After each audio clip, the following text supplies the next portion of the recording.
Hello and welcome students of class 10th to Ujjwal's biology classes. We were going through the chapter how do organisms reproduce, and in that we had already dealt with the functionaries, that is the asexual reproduction and the plant reproduction.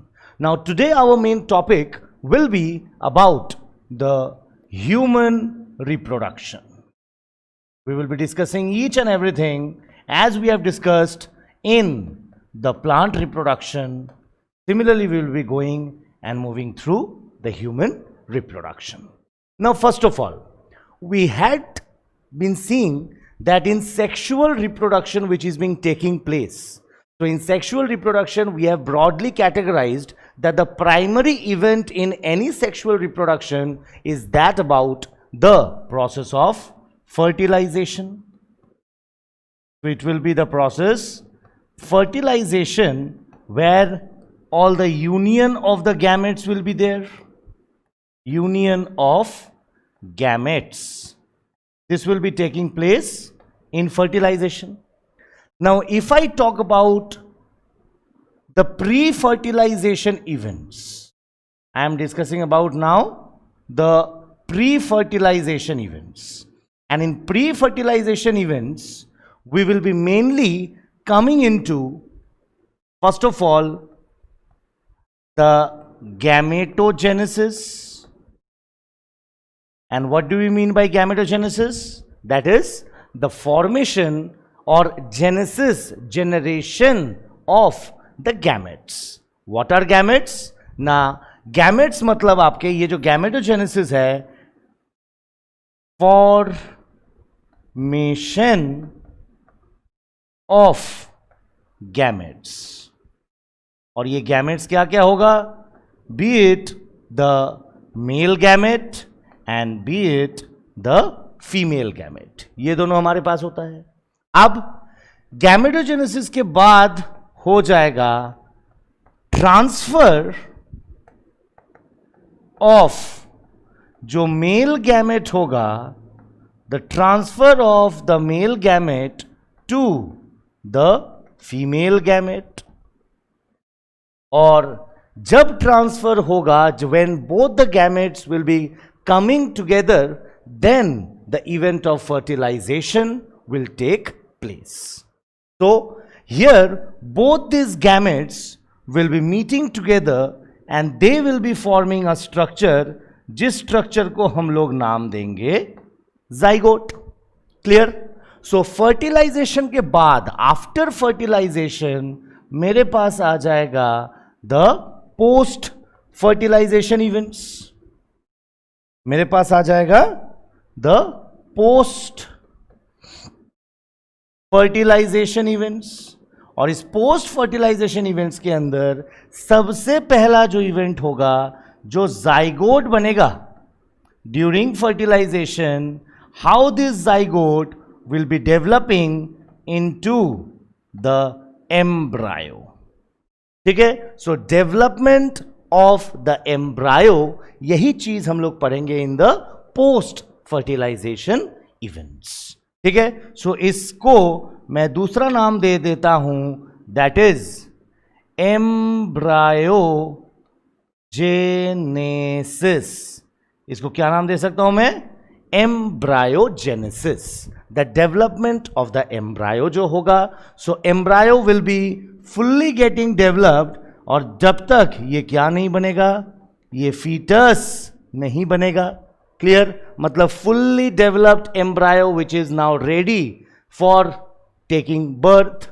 और अब इस foetus का birth होगा, and after birth जो structure होगा उसी को ही मैं नाम दे सकता हूं द बेबी. क्लियर? ठीक. So till the birth of the foetus, जितने भी इवेंट्स हो रहा है from the formation of the zygote to the exact formation of the foetus just before birth, उस कंडीशन तक जितने भी इवेंट्स होंगे, सारे इवेंट्स को हम लोग पढ़ेंगे in the post fertilisation events. ठीक है. तो चलिए देख लेते हैं अब तक हम लोग क्या पढ़े हैं अभी तक. ना सबसे पहले जब हम लोग रिप्रोडक्शन पढ़ते हैं, और ऑब्वियसली ये रिप्रोडक्शन कैसा होगा ना, this is also one mod of the sexual reproduction. और सेक्सुअल रिप्रोडक्शन जहां पर भी आता है हमें ये पता है कि सेक्सुअल रिप्रोडक्शन 3 हिस्सों में बट जाएगा, और जो मेजर इवेंट होगा सेक्सुअल रिप्रोडक्शन के अंदर that will be the process of fertilisation. Clear? जिसको हम लोग यहां पर यूनियन ऑफ गैमेट्स भी बोल सकते हैं। क्लियर? तो there will be some events which will be taking place before the fertilization and some events which will be taking place after the fertilization। तो अगर मैं बिफोर फर्टिलाइजेशन की बात करूं, वेरी इंपॉर्टेंट हो जाएगा आपका, दैट इज गैमेटोजेनेसिस और the formation of the gametes. Clear? हमें पता है because I am talking about sexual reproduction, so we will be having 2 different sexes, that is the 2 different genders, the male and the female. So this will be represented as the male gamete and this sign will be representing the female gamete. Clear? So male और female gamete जो बनेगा उस बनने का आपका process को बोलते हैं गैमेटोजेनेसिस, और जब बन जाएगा तो after that transfer of the male gamete to the female gamete will occur, and after that another very important step will be the fertilization, जहां पे ये दोनों मेल और फीमेल मिलके और क्या बनाएगा, बना देगा मेरा zygote. Clear? Just after the formation of the zygote हम लोग एंट्री करेंगे into the post fertilisation events. We will be discussing here the development of the zygote into the embryo, जिस स्टेज को हम लोग नाम देंगे embryogenesis। This is a gradual step in which lot of functions and lot of steps are coming under, और पूरे होने के बाद मेरा जो embryo बनेगा, now it will be becoming developing into a fetus। And what is a fetus? It is a fully developed embryo. It is a fully developed baby just before the birth. Clear है? ठीक। So by the process of parturition, बाद में हम लोग terminology भी आएंगे। So after parturition the birth of the baby will happen. Clear? ये तो रहा एक स्नैपशॉट। अब अगर हम लोग बात कर रहे हैं सेक्सुअल रिप्रोडक्शन के, तो हमें सबसे पहले जानना पड़ेगा कि जो मेल सेक्स ऑर्गन होगा वो क्या है। मेल सेक्स ऑर्गन के कहां पर आपका मेल गैमेट बनेगा, यह हमारे लिए बहुत इंपॉर्टेंट है। And similarly if I talk about the female sex organ, so we have to learn about what are the parts which are included in the female sex organ and where and how is the female gamete formation taking place. ये हमें बहुत अच्छी तरह जानना पड़ेगा, जो हम लोग अभी देखेंगे। चलते हैं, तो देख लेते हैं। अब हम लोग देखेंगे about the male reproductive organ. और मेल रिप्रोडक्टिव ऑर्गन को हम लोग 2 पार्ट्स में डिवाइड कर सकते हैं। एक तो हो जाएगा that is my primary organ, और दूसरा हो जाएगा सेकेंडरी, और जिसको हम लोग नाम दे सकते हैं एक्सेसरी ऑर्गन्स। ठीक है? तो जो मेल रिप्रोडक्टिव सिस्टम है हमारा, it consist of the primary and the secondary. Primary के अंदर हो जाएगा अ पेयर ऑफ टेस्टिस। ठीक। सेकेंडरी और एक्सेसरी ऑर्गन्स के अंदर अगर मैं बात करूं, तो यहां पे सबसे पहले हमारा दिख जाएगा कि there are certain kind of ducts जो मदद कर रहा है, और certain kind of glands which work together to help the production of the sperms and in the process of reproduction। अगर मैं ducts की बात करूं, तो सबसे पहले यहां पर आपका आ जाएगा epididymis. Okay, this is the first duct-like structure which will be a coiled-like tube-like structure that will be originating from the testis. Clear? Next, we will be having the vas deferens, और इसी vas deferens को ही हम लोग जानते हैं एक common नाम से, जिसको हम लोग बोलते हैं the sperm duct. And finally, the sperm duct will be entering into the urethra. ये आपका finally it will be entering into the urethra. ठीक है? So ducts के अंदर क्या क्या है? एपिडाइडमिस. अभी हम लोग एक स्ट्रक्चर ड्रॉ करेंगे और स्ट्रक्चर के अंदर आपको पूरा ये चीज मैं समझाऊंगा. तो we have the epididymis. Spelling का ध्यान रखना, पहला आई और उसके बाद वाई. Y comes later. ठीक, सो इसलिए एपिडाइडमिस का आपको अच्छी तरह स्पेलिंग भी याद रह जाएगा. After that it will be the vas deferens and finally there will be the urethra. अगर मैं बात करता हूं ग्लैंड्स के, सो देयर आर सबसे पहले अ pair of seminal vesicle,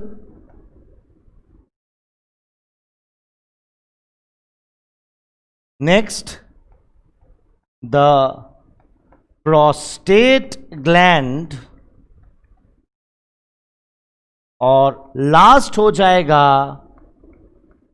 Cowper's gland. ठीक है, तो हमारे पास 3 ग्लैंड्स आ गया. एक हो जाएगा सेमिनल वेसिकल, दूसरा prostate gland and finally it will be the Cowper's gland. Clear है? चलिए अब इसी स्ट्रक्चर को ही हम लोग देख लेते हैं in the form of a diagram. So suppose this is the testis which is generally oval in structure and we have a pair of them. From the testis there will be a highly coiled structure which will be forming the epididymis, and the epididymis will be forming the sperm duct, और इसी sperm duct को ही हम लोग नाम देंगे the vas deferens. Now from here एक चीज और मैं ड्रॉ करना चाहता हूं यहां पे, that this is, suppose करो the ureter which is coming from the kidney, or this becomes your the urinary bladder. ये सपोज करो आपका जो यूरिनरी ब्लडर है that is coming over here. Clear? So इस जो वास डिफरेंस होगा आपको ये याद रखना है कि ये वास डिफरेंस ऊपर से जाएगा, ये वास डिफरेंस ऊपर से आएगा, forming a coil over your ureters. Clear? और फिर सिमिलरली आपके यहां से आ रहा है. ठीक, एंड यहां पर सबसे पहला जो सीक्रिएशन डालेंगे that is your a pair of seminal vesicles, the first gland which will be pouring their secretions into the sperm duct. After that there will be a prostate gland and finally there will be the Cowper's gland. ठीक है, और ये सारे जब secretions इसके अंदर आ गया then आपका वही स्ट्रक्चर के अंदर ये मीट कर गया जिस स्ट्रक्चर को हम लोग नाम देंगे द यूरेथ्रा.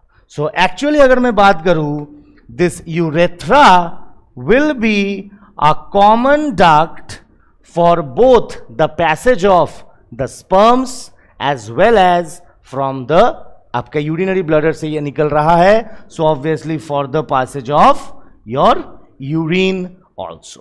क्लियर? तो चलिए एक बार हम लोग देख लेते हैं. ये जो स्ट्रक्चर है इसी स्ट्रक्चर को ही हम लोग नाम देंगे टेस्टिस, और ये टेस्टिस एक्चुअली सीक्रिएट होता है एक सैक लाइक स्ट्रक्चर के अंदर, जिस सैक लाइक स्ट्रक्चर को हम लोग नाम देंगे स्क्रोटल सैक्स। ठीक है, they are also called a pair of scrotum. यहां पर एक चीज याद रखना है कि द अरेंजमेंट और जहां पर आपका स्क्रोटल सैक्स है, they are actually lying outside the body. The scrotal sacs are lying outside the body, they are lying outside the body. और कहीं ना कहीं अगर मैं बोलूं कि ये क्यों आउटसाइड हो रहा है, अगर इस स्ट्रक्चर को हम लोग थोड़ा सा देखते हैं, सो ड्यू टू द आपके presence of the scrotal sacs outside the body, they maintain a temperature about 2 degree centigrade to 2.5 degree centigrade lower than the body temperature। ठीक है, जो हमारा नॉर्मल बॉडी टेम्परेचर है, उस नॉर्मल बॉडी टेम्परेचर से ये जो स्क्रोटल सैक्स बाहर आपके मतलब अरेंज किया हुआ है, जिसके वजह से इनका जो टेम्परेचर है वो 2 से 2.5 डिग्री सेंटीग्रेड तक कम हो जाता है। अब इसका मतलब आपका एडवांटेज क्या है ना, दिस काइंड ऑफ टेम्परेचर, ये जो आपका कम हो रहा है, इस कम temperature is very necessary for the formation of sperms. ठीक है, समझ में आया? सो बार बार क्वेश्चन आता है, why is the testis located outside the abdominal cavity? क्यों ये abdominal cavity के बाहर आपका अटैच होकर रहता है? Why? Because it is an adaptation to lower down the temperature of this testis or the scrotal sacs by 2 degree to 2.5 degree centigrade than your normal body temperature। Clear है? और ये temperature फिर जो आपका provide हो रहा है, that temperature is very very important for the formation of the sperms in our body. Clear है? समझ में आया? ठीक। So for formation of the sperms कहां पे हो रहा है? टेस्टिस के अंदर हो रहा है। टेस्टिस से यही जो स्पर्म्स पहला निकलेगा, this will be your immature sperms. तो अब मैं साथ साथ यहां पर जो फॉर्मेशन ऑफ स्पर्म्स है उसको भी डिस्कस करना चाहता हूं, और इस प्रोसेस को हम लोग नाम देंगे स्पर्मेटोजेनेसिस। क्या नाम देंगे इसको हम लोग? इसको नाम देते हैं स्पर्मेटोजेनेसिस। जेनेसिस या generation of the male gametes, that is the sperms. कोई दिक्कत? नेक्स्ट, स्पर्मेटोजेनेसिस के लिए ऑब्वियसली यहां पे सेल डिवीजन हो रहा है, तो जनरली जो टेस्टिस है, इस टेस्टिस के अंदर आपके एक स्ट्रक्चर होता है जिसको हम लोग नाम देंगे सेमिनिफेरस टिब्यूल्स। क्लियर? ये सेमिनिफेरस टिब्यूल्स कुछ आपके ऐसे सर्कुलर पोर्शन में होता है, और दिस सेमिनिफेरस टिब्यूल्स के आउटर सर्किल के अंदर कई सारे ऐसे आपके सेल्स पाया जाता है, which makes the outer lining. ठीक? And certain cells are there which lie in the middle. Clear? यहां पर देख लेते हैं, इनके हम लोग क्या नाम देंगे? जो बाहर मतलब जो आपके लाइन बनाएगा उसको हम लोग नाम देंगे स्पर्मेटोगोनिया। क्या नाम देते हैं इसको हम लोग? इसको हम लोग नाम देते हैं स्पर्मेटोगोनिया, या यही हो जाएगा मेरा the sperm mother cell. Clear? ठीक। And the sperm mother cell, तो इसके अंदर आ गया मेरा सेमिनिफेरस ट्यूब्यूल के अंदर आ गया क्या? द स्पर्मेटोगोनिया और the sperm mother cell, and the sperm mother cell now will be entering into the division where they will be giving rise to the formation of the spermatids। ये क्या बनाएगा? ये बना देगा formation of स्पर्मेटिड्स। क्लियर है? ठीक। अब यहां पर एक चीज मैं थोड़ा सा बताना चाहता हूं कि स्पर्मेटोजेनेसिस के अंदर या फॉर्मेशन ऑफ गैमेट्स जब भी हो रहा है, हमेशा एक रिडक्शन डिवीजन चलता है। क्या बोला मैंने? ये जो स्पर्म मदर सेल है, this will be a diploid cell. ये कैसा सेल होगा? It will be a diploid cell which has 2n set of chromosomes. Clear? ठीक। Now, when this diploid cell will be now coming into and it will be forming the spermatids, then reduction division will be happening और ये spermatids बन जाएगा N, मतलब जिसको हम लोग नाम देंगे haploid।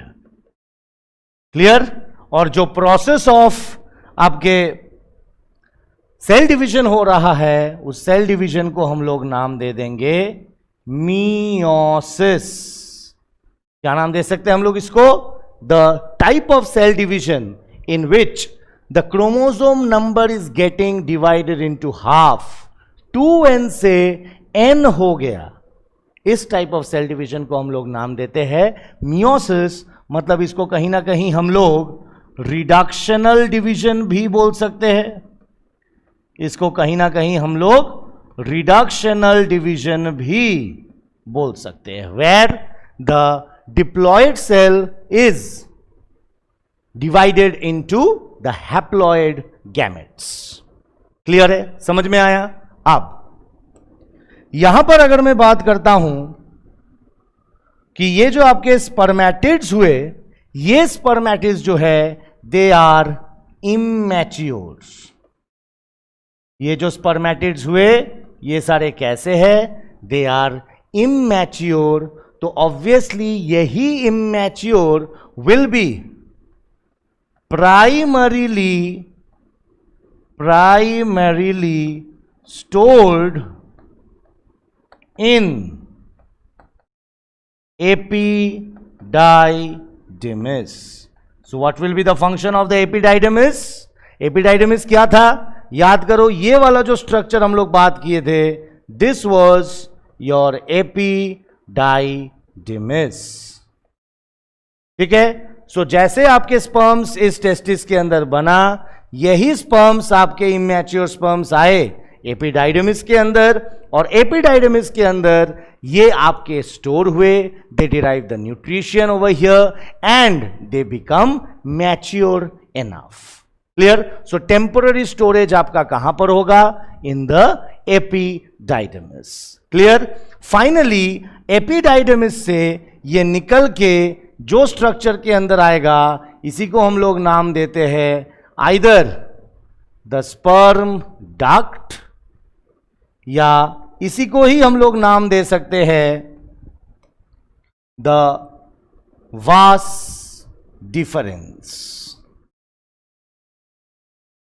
इसी को हम लोग क्या नाम दे सकते हैं कि this will be your the vas deferens. Clear?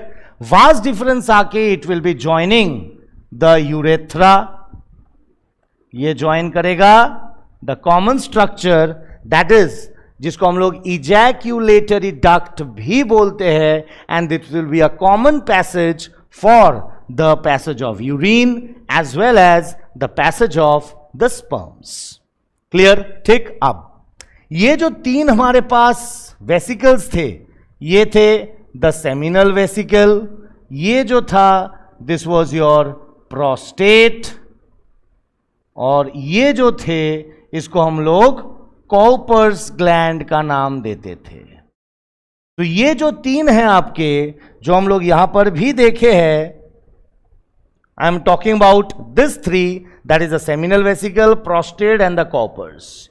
ये तीन का जो सीक्रिएशन होगा, ये तीन का सीक्रिएशन क्या काम करेगा न, जो आपके स्पर्मेटोजोआ या जो स्पर्म्स हुआ, दिस स्पर्म्स को ये प्रोवाइड करेगा एक न्यूट्रिशन। क्या प्रोवाइड कर रहा है?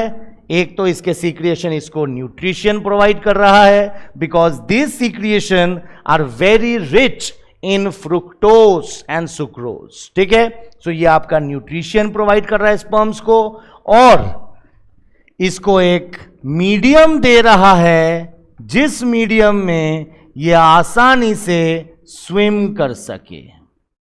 ठीक है, ये एक मीडियम प्रोवाइड कर रहा है जिस मीडियम में ये जो स्पर्म्स है they can easily swim across.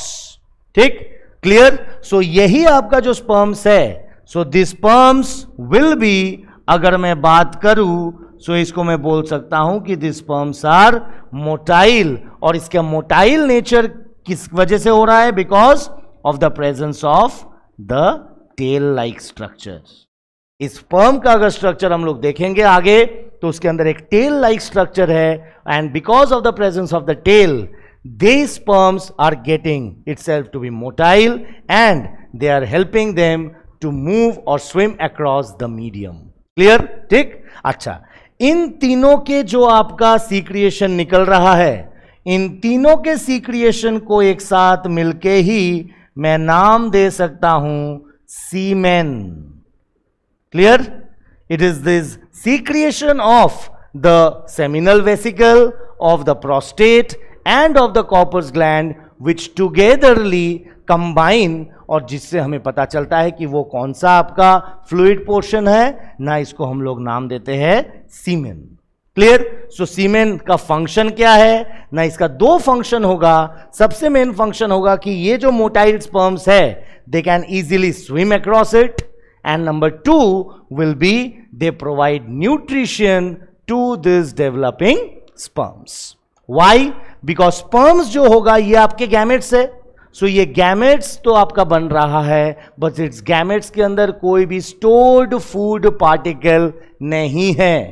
Clear? और स्टोर्ड फूड पार्टिकल ना होने के कारण इसको हमेशा एक न्यूट्रिशन की जरूरत पड़ेगा, और वो न्यूट्रिशन इसको कहां से मिलेगा? It will be the semen which will be providing nutrition to the developing sperms.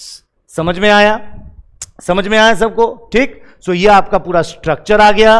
तो ये आपका जो आपके द स्पर्मेटोगोनिया और द स्पर्म मदर सेल है, यही स्पर्म मदर सेल कहीं ना कहीं, यही स्पर्म मदर सेल कहीं ना कहीं हमें क्या करने में मदद कर रहा है ना, दिस इज हेल्पिंग, ये जो स्पर्मेटोगोनिया है ये अंडरगो मियोसिस, और मियोसिस करके मियोसिस, और ये मियोसिस करके आपका बना देता है द इमैच्योर स्पर्मेटिड्स। क्लियर? ठीक, सो ये जो आपका स्टेप है जहां पर spermatogonia undergo meiosis to develop into 4 immature spermatids, 1 spermatogonia cell will be getting meiotically divided and will be producing 4 immature spermatids. ये जो प्रोसेस है इस प्रोसेस को ही हम लोग नाम दे सकते हैं स्पर्मेटोजेनेसिस।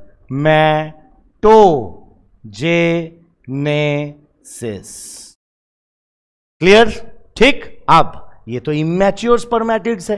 सो इमैच्योर स्पर्मेटिड सबसे पहले कहां पर जाके स्टोर होगा? मैंने बताया था they will be storing inside the epididymis. ठीक, अब ये जो इमैच्योर स्पर्मेटिड्स है अब ये धीरे धीरे मैच्योर होके क्या बनेगा? They will be forming the mature spermatozoa. ठीक, सो ये जो डिफरेंशिएशन हो रहा है from the immature, it is getting developed into the mature spermatids. ये जो प्रोसेस है ऑफ डिफरेंशिएशन, इसी को हम लोग नाम दे सकते हैं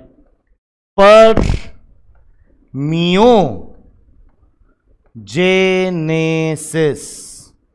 इसको क्या नाम दे सकते हैं हम लोग? इसको नाम दे सकते हैं स्पर्मियोजेनेसिस। समझ में आया? ठीक, स्पर्मियोजेनेसिस। सो एक बेसिक क्वेश्चन आ जाता है, what is the difference between spermatogenesis and spermiogenesis.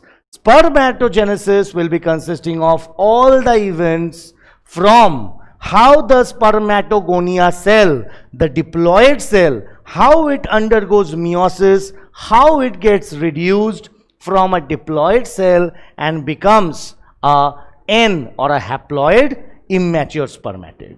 और ये जो immature से जब ये mature हो जाता है तब जो डिफरेंशिएशन हुआ है उस प्रोसेस को हम लोग नाम देंगे स्पर्मियोजेनेसिस. कोई दिक्कत? अच्छी तरह समझ में आया? क्लियर? सो आज मैं यहीं तक ही पढ़ाऊंगा. नेक्स्ट हम लोग जब बात करेंगे we will be getting the detail into the female reproductive system. Clear? So till then अगर इस पोर्शन तक किसी को भी कुछ आपका डाउट है कहीं पर भी, so please feel free to call me. In the end of this slide आपका मेरा नंबर भी दिया हुआ है उसके ऊपर, my WhatsApp number, so you can call me and get your doubts cleared. Clear? So till then, thank you.